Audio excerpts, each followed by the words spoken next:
Oke, selanjutnya kita masuk ke materi kedua hari ini, yaitu tentang intuitive modeling. Jadi, intuitive modeling ini merupakan sebuah sebuah cara form finding.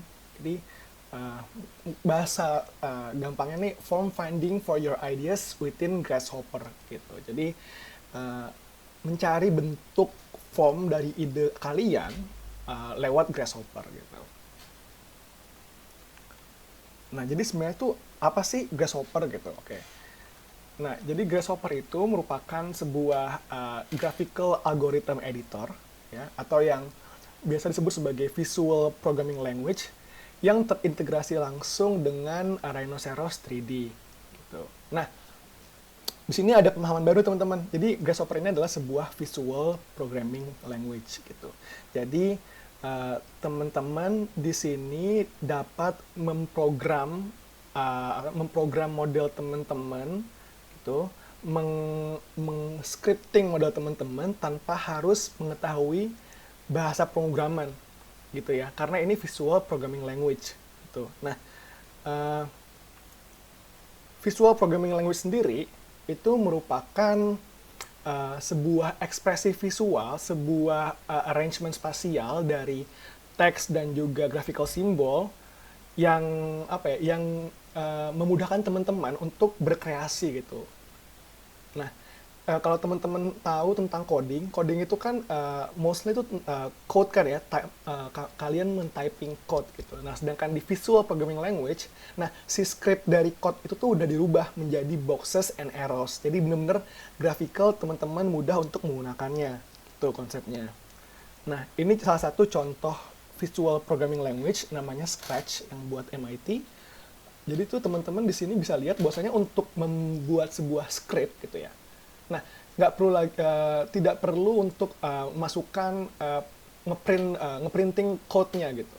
Jadi menurut nanti cuma kayak button sama arrow gitu. Nah, ini contohnya satu Scratch. Nah, ini contoh dari Grasshopper. Grasshopper sendiri adalah visual programming language. Dia terdiri dari boxes and arrows. Nah, boxes ini itu melambangkan elemen dari code gitu. Sedangkan si arrow-nya ini itu menyatakan relasi. Nah, jadi teman-teman dalam kata lain bisa melakukan pemrograman dalam model teman-teman tanpa harus mengerti tentang scripting code gitu. Jadi benar-benar basisnya box and arrows kayak gitu. Nah, kalau teman-teman mungkin ya pernah belajar coding atau gimana, nah ini scripting dari programming language gitu yang aslinya. Jadi nggak secara visual, tapi kita benar-benar typing the code to create the script gitu ya. Nah, pastinya teman-teman sadar deh, di sini di Grasshopper itu kita bermain dengan mathematical function gitu. Nah, kenapa sih kita bermain dengan mathematical function? Simpelnya karena Grasshopper ini merupakan generator model yang intuitif gitu. Nah, dia itu intuitif karena dapat dirubah secara langsung, dapat menggunakan parameter, dapat menggunakan machine learning, dapat menggunakan algoritma. Nah, makanya Grasshopper ini banyak sekali menggunakan seringkali disebut ya memudahkan seorang desainer untuk meng-create parametric model, which is model yang berdasarkan numbering and parameter gitu. Makanya emang kalau teman-teman lihat interface-nya di sini banyak banget nih, ada kayak slider untuk angka, ada domainnya berapa, ada parameter berapa. Nah, ini semua inilah Grasshopper gitu teman-teman. Jadi berbeda dengan 3D modeling yang teman-teman sebelumnya pelajari kayak SketchUp, Rhino, maybe Archicad, kan basicnya kan either itu vertex atau shape, ya kan? Kalau Grasshopper itu basisnya ya mathematical function gitu. Everything have its coordinates, everything have its number. Nah, bagaimana cara menentukan itu ya lewat mathematical function seperti itu. Nah, mungkin teman-teman agak bingung sekarang, is okay. Nah, sekarang kita coba langsung aja terjun ke Grasshopper ya. Coba kita create sebuah model di Grasshopper. Apa sih bedanya membuat sebuah model di Grasshopper dengan membuat sebuah model di Rhino gitu. Oke, sekarang kita sudah ada di Rhinoceros 3D. Rhino yang saya gunakan adalah Rhino 6. Uh, dan kita coba mulai aja ya. Jadi sekarang yang akan saya buat adalah membandingkan proses pembuatan model di Rhino dan di Grasshopper seperti itu. Nah, dan kenapa pada akhirnya saya menyebut Grasshopper sebagai intuitive, maybe interactive modeling software gitu ya. Nah, sekarang saya akan membuat dua jenis model yang sama, both in Grasshopper dan juga di Rhinoceros. Jadi bentuknya sama ya teman-teman. Oke. Nah, pertama-tama saya akan membentuk sebuah curve dulu deh. Kita dari top view aja ya. Kita di sini bikinnya. Sini. Oke. Kita coba bikin dulu sebuah curve. Bikinnya ngasal aja.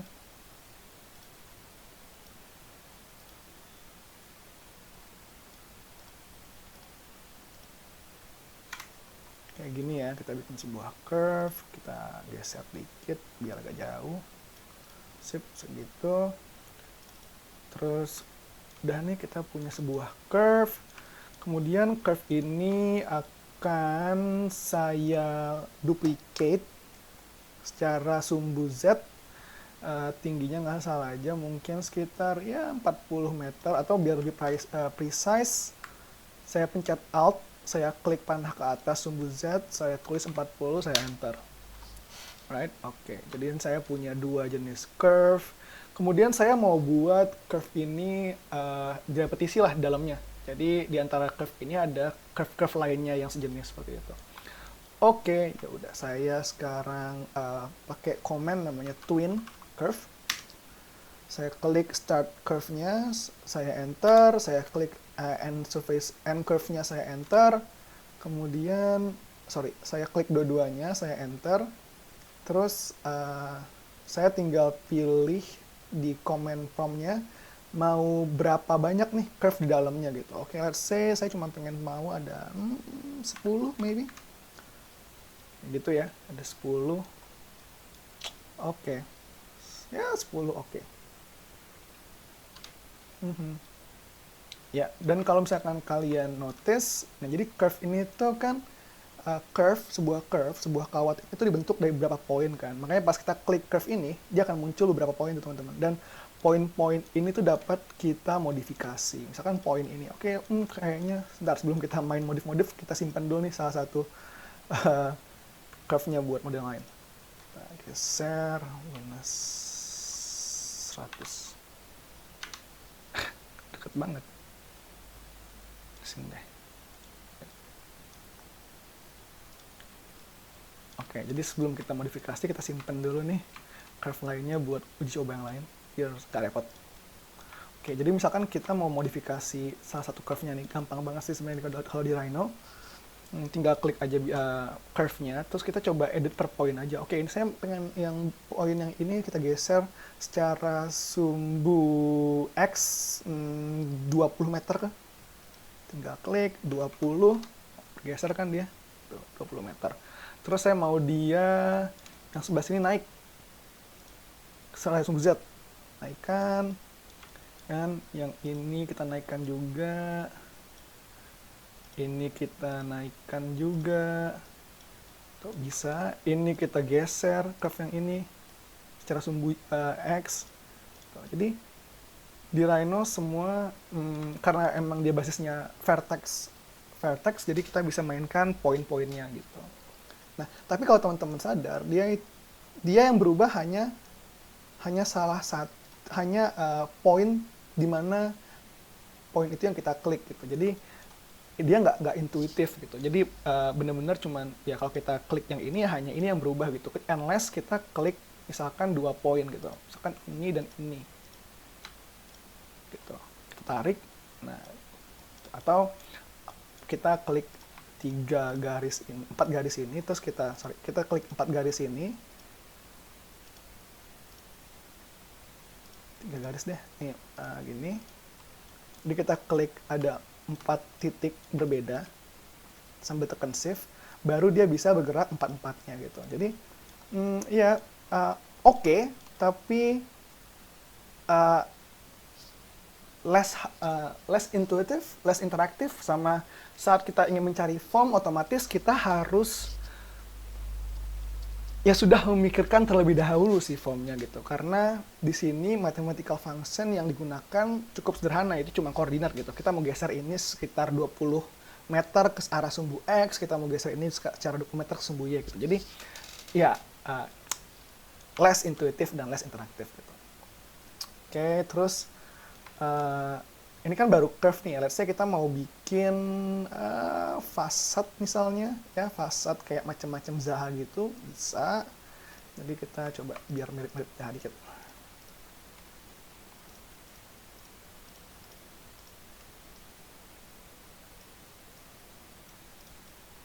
Gitu kali ya. Ya Zaha karbit lah.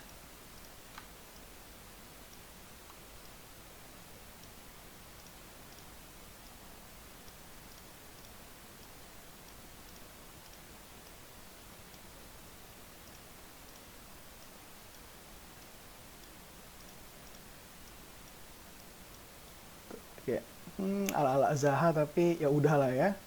Tuh. Nah, sekarang dari curve ini kita bisa bikin sebuah surface ya teman-teman gitu. Gimana caranya? Jadi ini namanya gumball nih, gumball. Kalau teman-teman pas pakai Rhino nggak punya gumball nih, kok nggak ada gumballnya sih? Itu karena belum diaktifin teman-teman. Nah, nggak ada kan? Jadi teman-teman klik sini nih, gumball. Ya. Nah, baru muncul tuh gumballnya. Oke, dengan menggunakan gumball, kita bisa langsung merubah curve ini menjadi sebuah surface. Gimana caranya? Teman-teman lihat kan di gumball tuh ada arrow, ya, ada scalator buat nge-scale, sama ada yang bulat ini. Nah, ini untuk mengkonversi curve menjadi surface gitu. Nah, ini teman-teman tinggal tarik aja, teman-teman mau bikin surface-nya ke arah sumbu X, sumbu Y, atau sumbu Z gitu. Oke, let's say kita mau bikin curve, mau bikin surface yang planar, berarti kita nariknya ke sumbu X. Ya. Kita drag si bulat ini ke arah sumbu X gitu. Drag, lepas, nah jadi itu. Si apa yang namanya nih, si fasad Zaha-Zahaan gitu ya, Zaha karbit gitu. Nah, oke, sampai sini kita bisa ngerubah nggak sih bentuknya? Bisa, cuma mungkin prosesnya agak sulit sih gitu, karena ini sudah menjadi surface. Cara paling mudah untuk mendekonstruk surface adalah dengan mendekonstruk surface tersebut menjadi poin-poin gitu. Nah, itu mungkin agak lebih advance, nggak akan saya jelaskan di sini. Intinya di tahap ini, saat dia telah menjadi surface, itu lebih susah untuk kita modifikasi seperti itu. Nah, jadi makanya saya bilang Rhino itu agak less interaktif gitu dibandingkan Grasshopper yang emang generative modeling kan.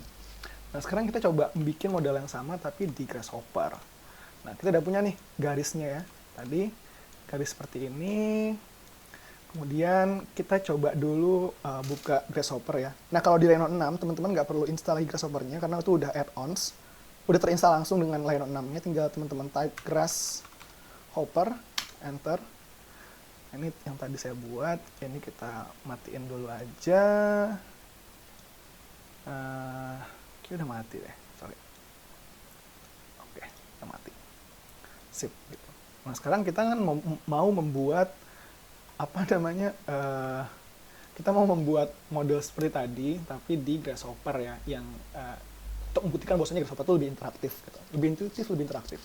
Oke, jadi karena kita membuat model seperti tadi, kita perlu dua curve kan, karena kita perlu dua curve untuk diisi dalamnya sama curve-curve lainnya. Berarti kita seperti biasa, kita copy dulu curve-nya, ya, teman-teman tinggal klik curve-nya, terus tahan Alt, klik arrow-nya ke atas, sumbu Z, klik, terus ya bikin 40 maybe, 40 atau terlalu kecil ya, terlalu dekat kita bikinnya 60 gitu. Oke, agak berjarak sih, lumayan jauh. 60 itu meter ya satuannya di sini teman-teman. Ya, teman-teman bisa ganti satuannya, tapi yang saya pakai meter. Oke, nah sekarang di Rhino itu basisnya kan emang scripting. Basisnya scripting, tapi scripting itu direpresentasikan dengan box and arrows gitu. Jadi ini semua ini teman-teman, pas teman-teman klik gitu ya, dia akan menjadi box gitu. Nah, ini teman-teman klik, dia akan jadi box. Jadi di balik ini secara back end tuh yang bekerja adalah sebuah scripting code gitu. Tapi yang kita lihat itu bukan code, melainkan box gitu. Box dan arrow sebagai relasinya gitu. Beda kan ya? Sip. Oke, sekarang kita mau bikin tadi si twin curve gitu. Nah, kalau di Grasshopper itu kita berpikir agak lebih konstruktif gitu ya. Oke, sekarang kita punya dua curve, kita mau bikin twin curve. Gitu ya. Nah, gimana caranya? Gampang. Pertama kita input dulu nih si twin curve. Oke, kita input dulu twin curve, tinggal klik. Jadi kalau teman-teman mau input sesuatu di Grasshopper, teman-teman bisa langsung pilih di sini nih. Mau input apa, atau sama kayak di Rhino, dia pakai command prompt juga, tinggal klik 2 kali di canvas, tinggal cari twin curve, enter.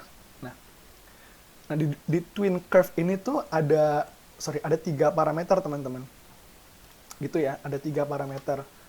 Jadi kalau teman-teman lihat itu ada A, ada B, ada F, ada T ya. Jadi A ini maksudnya adalah curve pertama, jadi curve A, ya. Jadi curve to twin from. Nah B ini merupakan curve to twin to, jadi curve kedua. Nah F ini merupakan faktornya teman-teman, gitu ya. Nah jadi kita harus define dulu nih, mana curve yang pertama, curve yang from-nya, mana yang curve yang to-nya. Oke, gimana cara ngedefine ini ke sini? Karena ini dua beda tempat nih, satu di Rhino, satu di Grasshopper. Simple, teman-teman tinggal klik 2 kali di canvas, tulis curve. Ya. Nah, curve ini kita bisa menghubungkan curve di sini dengan curve di sini dengan cara teman-teman klik kanan di nama curve-nya, ya. Terus teman-teman set one curve. Jadi curve ini akan memproyeksikan curve yang di Grasshopper ke dalam dia akan memproyeksikan curve yang ada di Rhino ke Grasshopper gitu. Jadi kita set one curve, kita pilih curve yang atas, terus kita bikin lagi curve. Tuh, kita set curve yang di bawah. Set. Nah, kita udah nge-set nih teman-teman. Sekarang kita konekin aja dulu nih si curve yang atas, from-nya ke A.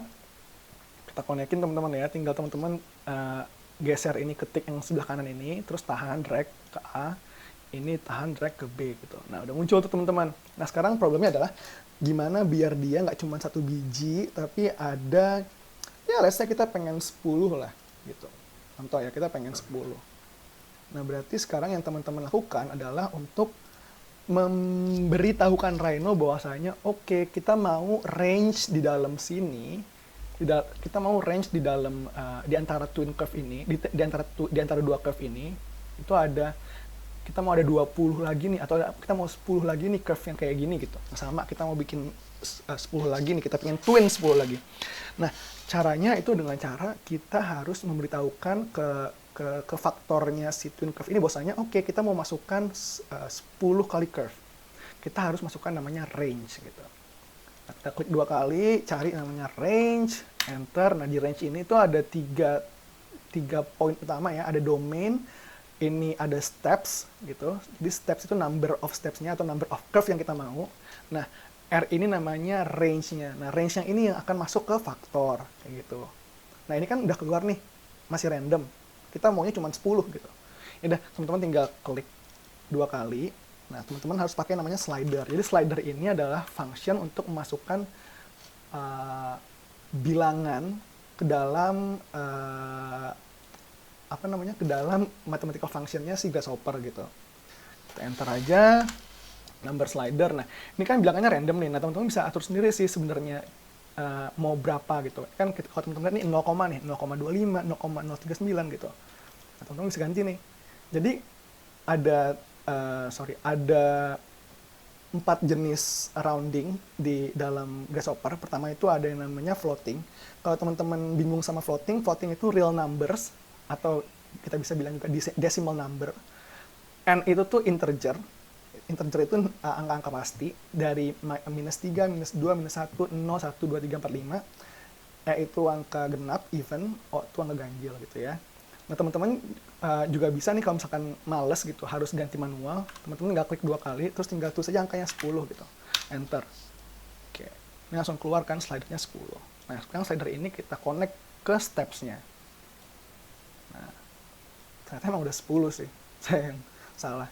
Oke, let's say kita mau ganti jadi 20 misalkan. Ya tinggal ganti aja nih max-nya. Jadi 20, enter. 20, enter.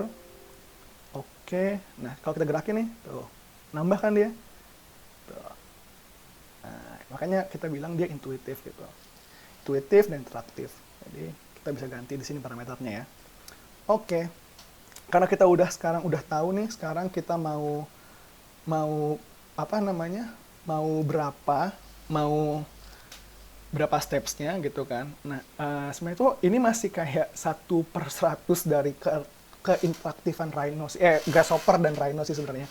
Nah, misalkan teman-teman pas ngeliat kok desainnya biasa aja nih curve-nya saya gitu, kok biasa aja ya, padahal saya mau pengen bikin yang macam-macam Zahadid gitu. Oke, teman-teman, karena dia interaktif dan intuitif, teman-teman bisa langsung klik curve-nya di Rhino, itu teman-teman edit point-nya, langsung on the spot. Misalkan teman-teman mau geser ini sejauh ini deh, gitu kan. Nah, dia akan mengikuti teman-teman. Tuh. Nah, si twin curve ini akan terus mengikuti perubahan curve teman-teman di Rhino. Seperti itu. Jadi, kalau kita geser-geser ini ke atas, ke samping, tuh, ke samping sana kayak ke samping mana gitu. Nah, dia akan terus mengikuti. Nah, itu ya one of the perks dari Rhino dan Grasshopper. Jadi kita cepetin aja ya, kita ngasal dulu aja deh. Penting cakep dulu. Jadi ini kayak salah satu metode form finding sih sebenarnya teman-teman. Makanya ya pakai Rhino seru, I think. Jadi kita geser-geser dulu aja. Ceritanya kita Zahadid sekarang nih. Atau kita ceritanya junior architect di associate di Zahadid Architects. Nah, tapi Zahadid kayak gini sih desainnya, cuma udah lah ya. Oke.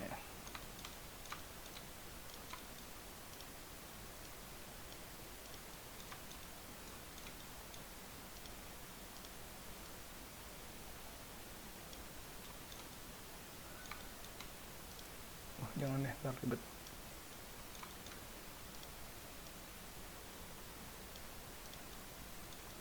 Tuh kali ya. Kita jauhin dikit deh. Oke. Udah bagus belum ya? Ya udahlah ya. Intinya gini lah ya, kira-kira kita mau bikin kayak gini nih. Sip. Nah, sekarang tadi kan kita kalau pas bikin yang di Rhino gitu kan, kita kan tadi kita bisa langsung nge-extrude bidangnya supaya dia planar ke sumbu tertentu kan, which is sumbu X tadi. Nah, di Grasshopper pun kita bisa melakukan seperti itu, teman-teman. Nah, gimana caranya? Ya udah, kita tinggal, karena kita maunya nge-extrude ya, jadi kita tinggal klik 2 kali, terus kita command prompt-nya kita tulis extrude. Oke. Nah, di extrude ini tuh ada 3 function lagi teman-teman. Ada B, D, sama E. Nah, B ini artinya base. Oke. Base mana yang mau kita extrude gitu. Karena kita mau nge-extrude curve-nya kan. Berarti kita mau nge-extrude twin curve yang udah kita hasilkan menjadi sebuah surface planar. Jadi kita hubungkan saja nih si twin curve-nya, kita tarik, kita hubungkan, kita koneksikan dengan ke si function base ini. Jadi nantinya secara logika extrude ini akan mengextrude si base-nya, which is twin curve, menjadi sebuah surface, kayak gitu. Nah, oke, ini belum kelihatan kan? Masih nggak tahu nih kita mau extrude kemana ya, gitu kan? Ke atas, ke bawah, ke sumbu mana? Sumbu X ya, apa Z? Oke, sekarang direction-nya kita logiskan gitu. Oke, kita mau nge-extrude dia, teman-teman lihat, ke sebelah sana, ke kiri gitu ya, ke arah sumbu X. Berarti kita tinggal tulis X, nah itu, unit X ya. Enter. Nah, jadi ini untuk mendefinisikan bahwasanya kita mau nge-extrude dia secara sumbu X gitu. Jadi V ini tuh unit vektornya. Nah, vektor ini masuk ke si direction ya. Tuh kan mulai muncul tuh sedikit-sedikit. Nah, si faktornya ini adalah kalau bahasa gampangnya sih, oke, sejauh apa sih teman-teman mau nge-extrude-nya gitu. Oke, ini kita ngasal aja. Oke, let's say kita mau nge-extrude-nya sejauh 5 gitu. Jauh 5 ya, tinggal dihubungkan tuh kan, langsung keluar. Oke, jadi kayak gini nih, kita mau nge-extrude sejauh itu, atau kita mau, ini 10 ya, kita mau 5 berarti lebih kecil lagi tuh ya, anggaplah 10 lah ya, atau kita bisa bikin lebih gede lagi, tinggal di enter, diganti 20. Aduh, Ya, intinya tinggal diganti jadi 20, enter, oke. Nah, jadi lebih gede tuh, 20, ya kan? Nah, terus pas kita lihat di sini nih, pas udah 20, loh kok kayaknya hmm, penuh banget nih si surface-nya gitu. Kayaknya saya pengennya si surface dari twin curve ini pengennya kayak lebih berjarak aja gitu, nggak serapat ini. Gampang, teman-teman tinggal balik lagi nih ke steps-nya twin curve, tinggal dikurangin. Tuh, ya kan? Nah, oke, sekarang kita mau bikin dia jadi 6 aja deh, 6 kalau 10 kebanyakan. Tuh, jadi 6 langsung, nggak pakai repot. Terus misalkan teman-teman mikir, aduh tapi kok modelnya kurang variatif nih, dilihat-lihat kayak kurang eksploratif nih yang kita bikin modelnya sekarang, belum kayak Zaha banget. Ya udah teman-teman tinggal klik lagi aja nih si twin curve si curve yang dari Rhino, tinggal di geser-geser deh, mau kemana gesernya. Tuh, geser ke sini. Berubah semua. Interaktif, intuitif, dah gitu ya. Nah intinya begitu deh. Terus kita kayaknya ini kurang turun gitu. Oke, turunin. Turunin aja, turunin. Turunin, turunin.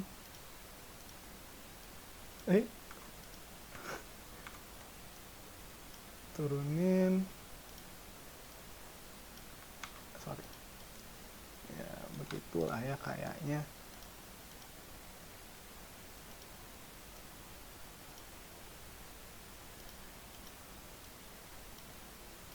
Tuh ya. Oke. Ya, beginilah kayaknya. Oke, jadi intinya teman-teman bisa langsung dirubah on the spot gitu. Jadi teman-teman nggak perlu menghapus, nggak perlu merevisi gitu, karena memang basicnya dari jadi memang bidang ini kenapa warna merah, karena ini masih bidang yang belum apa ya kita bilangnya ya, belum terprint gitu. Jadi dia hanya secara konsepsinya Grasshopper, dia belum secara langsung terbuild di Rhino. Jadi baru bidang proyeksi dari mathematical function, makanya makanya dia bisa ganti-ganti gitu, makanya dia intuitif, karena ini bukan bidang yang langsung terbangun, tapi melainkan ini baru menjadi proyeksinya dari mathematical function yang ada di Grasshopper gitu. Makanya kita bisa langsung masih bisa ngerubah-rubah dia nih tanpa harus ngehapus-hapus, ngerevisi segala macam seperti itu. Oke, nah sekarang kita udah punya kayak gini lah misalnya ya. Oke, sekarang kita udah punya kayak gini. Terus tadi tuh apa namanya? Tadi itu kan cuman sampai sini ya, cuman sampai jadi ini kan. Ini udah jadi sih sebenarnya. Cuman yang mau saya tunjukin adalah misalkan nih teman-teman mau anggapannya apa ya? Misalkan nih teman-teman mikir, oke, ntar ini kalau kebangun kira-kira strukturnya gimana ya? Oke, anggapannya gimana kalau ini pakai space truss gitu ya? Boleh deh, mumpung gampang di Rhino, di Grasshopper. Oke, let's say kita mau bikin dia jadi kenyataan terus pakai space truss. Oke, gampang. Jadi teman-teman tinggal tinggal command prompt space truss di Grasshopper gitu. Nah, kalau teman-teman bingung, kok di Grasshopper saya belum ada sih segala macam. Nah, space truss itu termasuk ke dalam salah satu function dari add-ons-nya dari plugin-nya Grasshopper gitu. Jadi ada namanya Lunchbox. Jadi Lunchbox itu adalah plugin-nya Grasshopper, di mana teman-teman bisa intinya bisa menganalisis structure, panels, machine learning, utility, sama ya intinya macam-macam deh, sama berhubungan sama data-data kayak gitu. Jadi di sini kita akan menggunakan Lunchbox, plugin Lunchbox untuk membuat struktur space truss di model kita yang Zaha ini ya, supaya mungkin nggak sih kebangun nih, kalau kebangun gimana ya nanti struktur space truss-nya gitu. Kita mengecek ya, kita menganalisis nih ceritanya. Oke, let's see, kita tinggal klik structure, kita pilih space truss nih ya, space truss struktur nomor 1 aja nih, karena nomor 1 itu kita bikin space truss structure on a surface ya. Kita punya surface, kita mau bikin space truss-nya on a surface. Tinggal kita klik si space truss nomor 1, oke, taruh di sini aja gitu, set.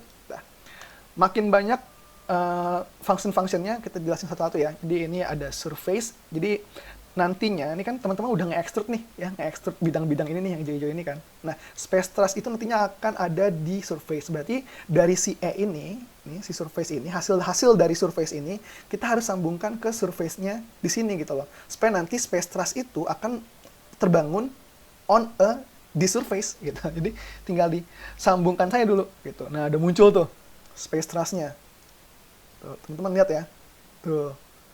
Nah, tapi kita mau edit nih space truss-nya kayaknya ceper banget nih space truss-nya, atau kayaknya tipis banget nih segala macamnya, atau gimana atau kayaknya jarak antara perhubungan si space truss ini terlalu jauh deh, atau jarak antar struktur yang ini nih horizontalnya terlalu jauh deh, atau gimana, atau terlalu mepet segala macam, itu bisa kita atur ya. Nah, teman-teman ingat aja kalau space truss itu tuh dia punya dua jenis division gitu ya. Pertama ada U division. Jadi division ini tuh untuk yang U direction, sama yang ini yang ada V itu untuk dimensi untuk V direction. Jadi biar nggak bercincong-cincong, kita tes aja ya. Jadi U sama V, anggaplah 10, ada 10 sama 10. Nanti komen V, kita konekin dulu aja nih ke sini. Tak, kita konekin lagi yang ini ke sini. Nah, sekarang kita coba lihat sama-sama ya, mana yang U, mana yang V. Nah, jadi U division itu tuh mengkomunikasikan si kerapatan yang bagian bawah sini, teman-teman. Jadi misalkan kita U division kita kurangin, tuh, udah kurang kan rapatnya. Nah, kalau kita tambahin, tambah rapat kan. Sedangkan V division itu ngomongin kerapatan antar segitiga diagrid space truss-nya ini. Tuh, kalau kita dikitin, dia makin dikit tuh, makin simple. Nah, kita nggak tahu apakah dia secara struktur benar apa enggak, karena nanti bakal ada komen untuk mengetes strukturnya di Grasshopper, tapi kita nggak sampai ke situ sekarang ya. Kita cuman ya untuk model creation dulu aja lah ya. Gitu. Jadi intinya ya V division ini tuh untuk mengatur jarak si segitiganya space truss ini. U division itu kerapatan antar struktur secara horizontalnya seperti itu. Ya, kita pakai yang standarnya aja lah ya, 10 sama 10. Nah, kemudian D nih. Teman-teman juga bingung, D itu apa ya? Gitu. Oke, D itu maksudnya adalah depth. Ya. Jadi depth-nya itu, depth apa sih? Oke, depth dari truss-nya, teman-teman. Kita connect dulu ya, biar gampang. Connect tuh. Jadi depth ini tuh, depth dari si truss-nya, teman-teman. Bisa kita geser nih. Tuh. Ya kan? Depth-nya berkurang. Jadi teman-teman yang bilang, kok space truss saya ceper banget. Ya, oke, depth-nya aja diganti, gitu kan. Ya anggaplah depth-nya kita taruh 10 lah ya, kayak standar nih 10. Sip. Oke. Wih, udah jadi nih struktur zaha-zahaan. Tinggal ditempel HPL aja luarnya, biar kayak ruko-ruko kekinian. HPL. ACP. Biar kayak ruko-ruko kekinian nih pakai ACP. Yang bodo amat lah ya. Jadi, udah nih kan, sekarang kita udah punya, tapi kita udah punya space truss. Tapi yang sekarang kita harus pedulikan adalah space truss kita ini belum terbentuk sebenarnya di Grasshopper. Ini baru proyeksi dari Grasshopper gitu. Jadi ini masih proyeksi, masih garis-garis aja nih, masih wireframe projection. Nah, gimana biar dia tuh punya ketebalan, teman-teman? Ya, simpelnya kita harus membuat dia menjadi sebuah pipe gitu ya, supaya dia punya ketebalan. Oke, sekarang di sini kita bikin pipe, kita command prompt dulu. Klik 2 kali, command prompt, tulis pipe. Oke, enter. Nah, di pipe ini fungsinya banyak lagi, teman-teman. Ada curve, ini C ini curve artinya, R2 radius, terus E ini caps ya. Jadi caps itu karena tadi udah bilang saya udah ngejelasin di awal, caps itu penutup ya, penutup sebawah supaya dia jadi solid curve. Supaya dia jadi solid object. Solid surface gitu ya, caps tuh. Oke. Dan P ini artinya pipe. Jadi ini hasilnya lah intinya. Ya, resulting pipe gitu. Oke. Nah, sekarang gimana ya biar dia punya pipes? Oke, jadi kita harus menyambungkan si line-line yang ada di sini ke dalam scripting pipe ini. Oke, jadi kita sambungkan aja langsung nih si lines A, si lines B. ya. Dua ini kita sambungkan karena kedua ini adalah primary structure dari si space truss. Kita connect dia nih ke curve ya, karena ini sekarang tuh adalah sebuah wireframe dari curve yang baru terproyeksi, belum nyata nih teman-teman ya, masih terproyeksi aja gitu. Jadi teman-teman kalau saya klik nggak ada nih, si merah ini nggak ada nih di Rhino gitu ya, kagak ada, saya nggak ada deh intinya, saya nggak ada itu. Nah sekarang kita konekin dulu nih si line A ke curve-nya, sep, tuh kan, dia memproyeksikan sebuah curve itu teman-teman ya. Nah itu baru yang line A. Line A itu dia yang struktur space truss yang ini, yang lurus-lurus, belum yang diagridnya.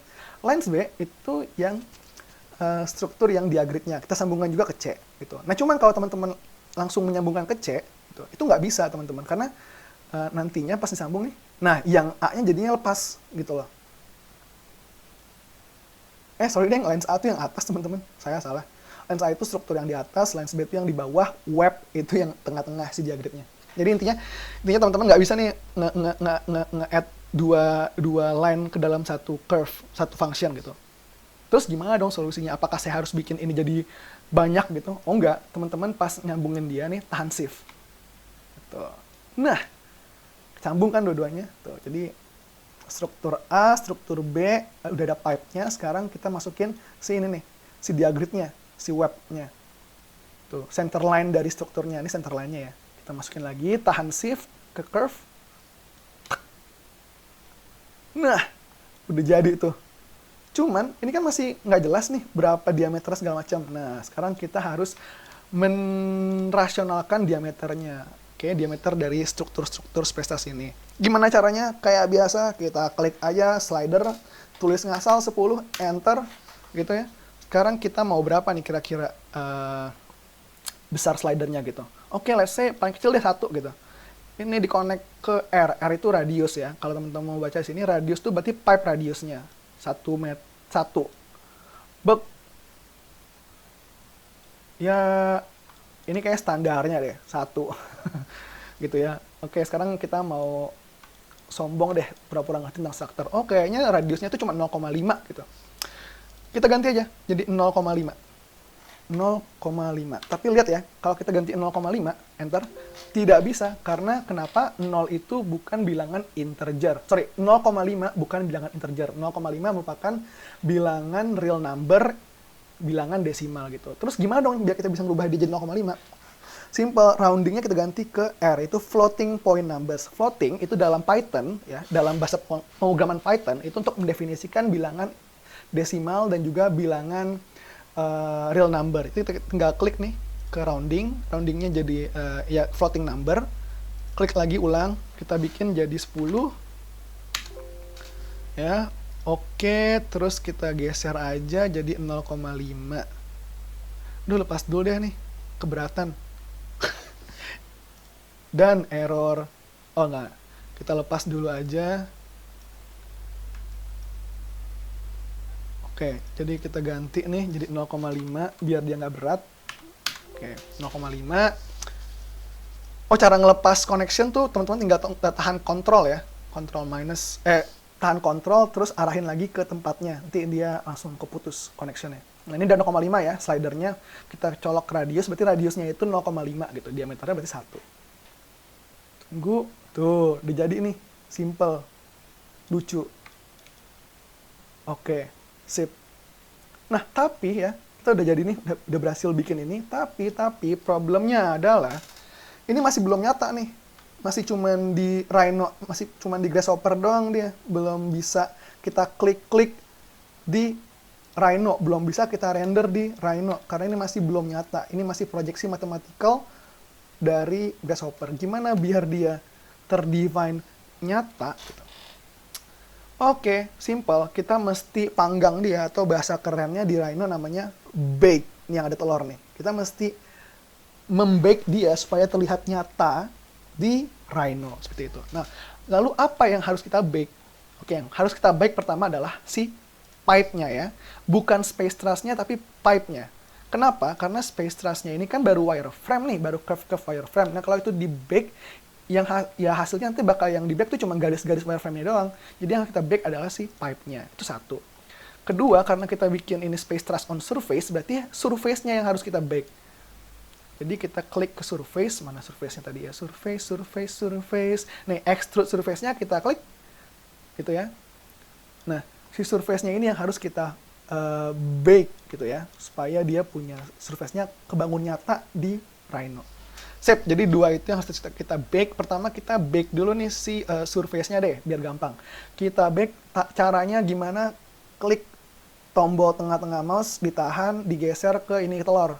Oke, angkat. Kagak mau. Bentar. Jadi deh, klik kanan, kita bake. Oke, bake-nya bebas ke layar mana aja. Kalau teman-teman punya workflow di Rhino yang udah bagus, biasanya ini layarnya nanti diganti-ganti nih, ada layer 1, kayak SketchUp lah. Nah, tapi sekarang karena kita cuma belajar aja, kita ke layer default aja ya. Oke, kita bake.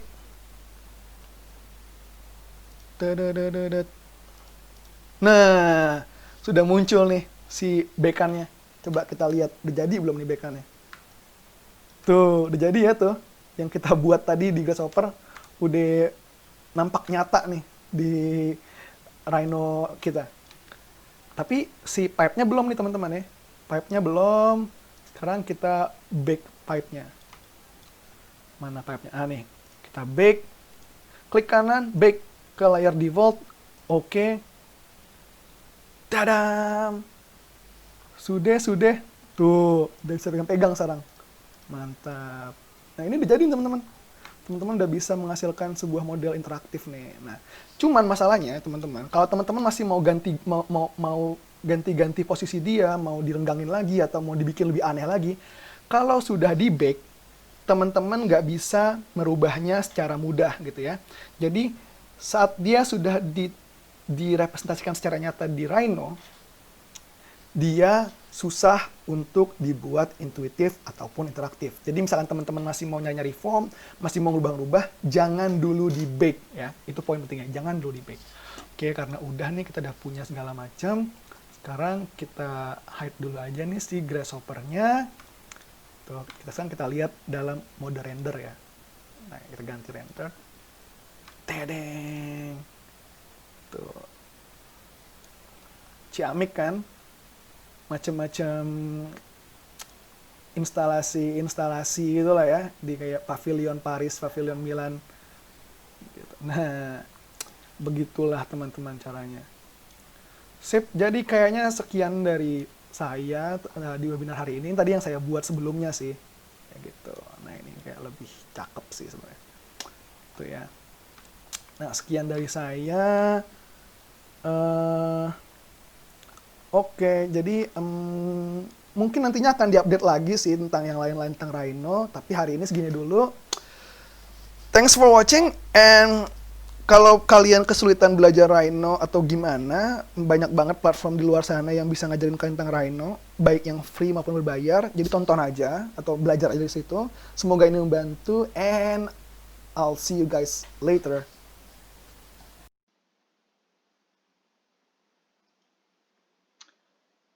Nah, karena kita sudah menyinggung parametric modeling, jadi di sini saya sunting dari website archistar.ai. Berikut ada 5 bangunan yang menggunakan parametric design. Jadi yang pertama ini Museo Somaya. Jadi Museo Somaya ini di Meksiko kalau nggak salah. Ini dibangun oleh arsiteknya namanya Fernando Romero. Tuh, nah ini pakai parametric design. Terus yang kedua, teman-teman pasti udah tahu kalau misalkan sering nonton mungkin TV series atau film-film di Amerika, di USA.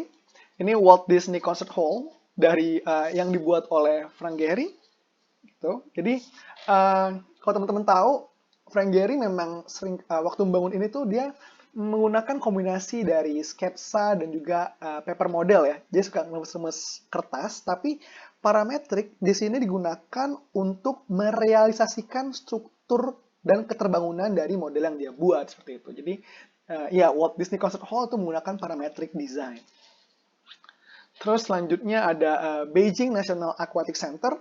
Nah ini dibuat oleh dua arsitek, namanya Chris Bose sama Rob Leslie Carter, gitu. Terus ini juga pakai parametrik ya, kalau teman-teman lihat tuh fasadnya. Hmm. Terus ini yang keempat itu Canton Tower. Canton Tower itu dibuat oleh dua orang juga, Mark Hamill sama Barbara Kut. Dua-duanya itu arsitek based on Netherlands kalau nggak salah di Belanda. Dan ini itu the first ever parametric TV tower. Jadi kalau teman-teman lihat itu strukturnya, ya strukturnya itu ada di luar, gitu ya. Dan itu tuh sangat tipis teman-teman. Dan ini bisa dibuat untuk merealisasikan itu menggunakan parametrik gitu. Jadi untuk mengetahui apakah bisa nggak ya terbangun gitu, kuat nggak ya strukturnya. Nah itu semua dianalisis, dibangun, didesain di dalam parametric software gitu, parametric modeling software. Nah yang terakhir ini uh, pastinya teman-teman tahu lah ini arsiteknya siapa. Ini Burnham Pavilion by Zaha Hadid Architects. Nah, ya. Zaha Hadid emang kenal dia suka dengan parametric modeling dan dia terbiasa menggunakan satu software yang bernama Katia gitu. Nah, Katia ini kalau saya nggak salah itu justru software yang dipakai dalam aerodinamika gitu. Jadi ya quite unik lah.